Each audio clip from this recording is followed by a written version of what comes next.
জানাবো যে দিদিকে বলাতে ফোন করে ঘর পেলেন মাথাভাঙ্গার এক বিজেপি নেতা। মাথাভাঙ্গা 1 ব্লকের পচাগড় গ্রাম পঞ্চায়েতের মানাবাড়ি ভেটভেড়ি গ্রামে বাড়ি বিজেপি নেতা সুরেন্দ্র বর্মনের ঘরে সার্ভেও হয়েছে তার বাড়িতে। আবাসের ঘর পেয়ে ধন্যবাদ জানিয়েছেন মুখ্যমন্ত্রীকে। স্থানীয় তৃণমূল কংগ্রেসের পঞ্চায়েত সদস্য জানান, মানবিক মুখ্যমন্ত্রী দলমত নির্বিশেষে সকলেই সরকারি সহযোগিতা পায়। বিজেপি নেতা আবেদন করেছেন, ঘর পাচ্ছেন, তাতে আমরাও খুশি।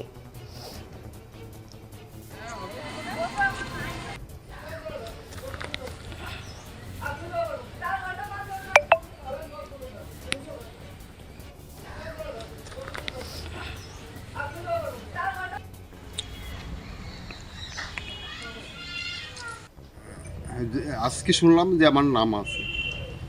আচ্ছা, ছিলেন? হ্যাঁ, আমি সে দিদিকে বলো এই কলে আমি ফোন করছিলাম, তাই আমার নামটা আজকে প্রধান এই আবাসন যোজনায় ঘর নাম শুনতে পারলাম যে আজকে আছে।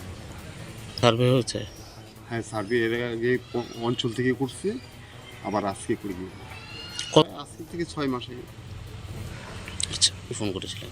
আমি একটা ঘর পাওয়ার জন্য, আমার ঘর নেই। কিটা করেছিলেন?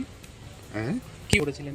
আমি ফোন করছিলাম, মিস কল হয়েছিল, তারপর মিস কল হওয়ার পরে তারপর দিদিকে বলো ওই হেড অফিস থেকে বা কলকাতা থেকে একটা ফোন আসছিল যে আপনি মিস কল দিলেন, কী ব্যাপার। তারপর বললাম যে আমার ঘর নেই, আমাকে একটু ঘর দিলে ভালো হবে। আচ্ছা, আজকে কি সার্ভে হলো আপনার ঘরের? আপনারা একটা পাকা ওয়াল দেখছেন, কিন্তু এই অংশটা আমার না। এখানে যা পরিমাণ জায়গা আছে তার অর্ধেকটা আমার, আর অর্ধেকটা আমার বাবা দিদিকে দিয়ে গেছিলেন, ছোটো দিদিকে। মানে এই ঘরটা ওয়ালটা বহুদিন থেকে করতেছে, কিন্তু করতে পারতেছে না। তাই পাকা বাড়িটা আপনার নয়? হ্যাঁ, আমার নয়। আপনি পার্টি তো আর কি দায়িত্বে আছেন? আমি দায়িত্ব থেকে একটা সাধারণ কর্মী হিসাবে আছি। কি পার্টিতে? ভারতীয় জনতা পার্টি। কি দায়িত্বে আছেন? ওই মন্ডল সভাপতি।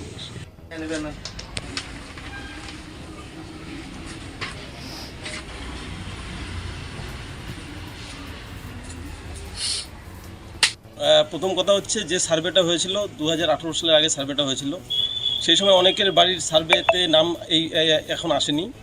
তো উনি বিজেপি করে আমরা জানি, আর আমাদের মানবিক মুখ্যমন্ত্রী উনি দল দেখে কোনো কিছু প্রকল্প কোনো কিছু বাদ রাখে না, দল দেখে না আমাদের দিদি।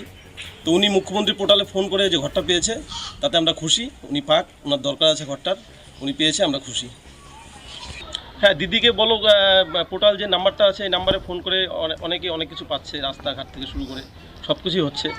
উনি হয়তো ওনার মনে বিশ্বাস হয়েছে যে উনি পাবে, তাই দিদিকে ফোন করেছে, দিদি মুখ্যমন্ত্রীর কাছে ফোন করে উনি ঘরটা পেয়েছে, তাতে আমরা খুশি। উনি ঘর পেয়েছে, উনি পাক, সেটা আমরা চাই।